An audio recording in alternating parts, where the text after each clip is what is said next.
Hello लोगोफोर नोंथांमोनखौ आंनि digi creation Bodoland YouTube चेनेलाव बरायबाय। नोंथांमोननो आं दिनै गोदान भिडिअ लाना फैबावदों। नोंथांमोना नायलांदो।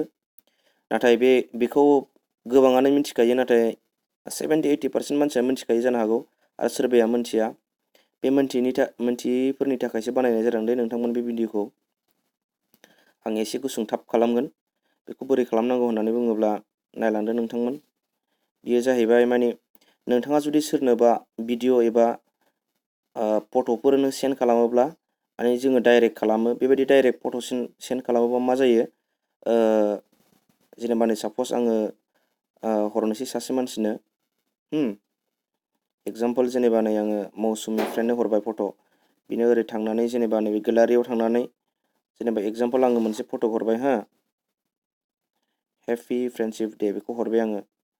दायो नैबे फट'आ थांबाय। बेबायदि डाइरेक्ट हरबा मा जायो नोंथांमोन, बिनि साइज एबा बिनि एमबिया माबाया खमायहैयो आरोना, साइजआ एसे क्वालिटिया खम जाहैगोन। स' बेखायनो बेखौ एसे मोजां माबा हरनो थाखाय नोङो माबायदि खालामनांगौ, जेनेबा आं हरफिननि बेखौ हरनोब्ला जोङो बिदि डाइरेक्ट हरनाङा आरो मोनसे प्रसेस दं, लामा दं।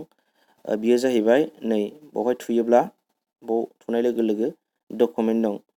बे डकुमेन्टसजों जोङो हरनो हागोन आरो गेलारिजों हरनाङा जोङो। नोंथाङा फट'खौ एखे जेनेबा क्वालिटियाव नांगौब्ला नोंथाङा हरनो हागोन आरो डकुमेन्टजों हरनो हागोन। हरदो, बिनि उनाव थांदो बेयाव मा दं नैबाव थुदो आरो गोजौनियाव ब्राउज आदार डकुमेन्टसखौ थुदो। बाव मा दं नै फट'आ नै ओंखारबायना नोंथां। नों बबे फट'खौ हरनो गोसो बिनिफ्राय हरनो हागोन आरो। साप'ज आं बेखौ हरबाय, बे जेरै दं एरैनो थांगोन आरो बेयो ना।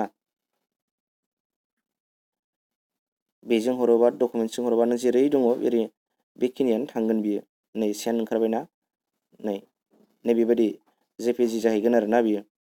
अब्ला बियो नोंथांनि क्वालिटिया माबायदि दङ, फट'नि क्वालिटिया बे सिस्टेमावनो मोजाङै थांगोन आरो बियो। आच्चा, गोजोननाय थाबाय नोंथांमोना नायनानै मोजां मोनदोंबा लाइक खालाम। लोगोसे आंनि चेनेलाव गोदानबा साबस्क्राइब खालामबानो जाबाय नोंथांमोन।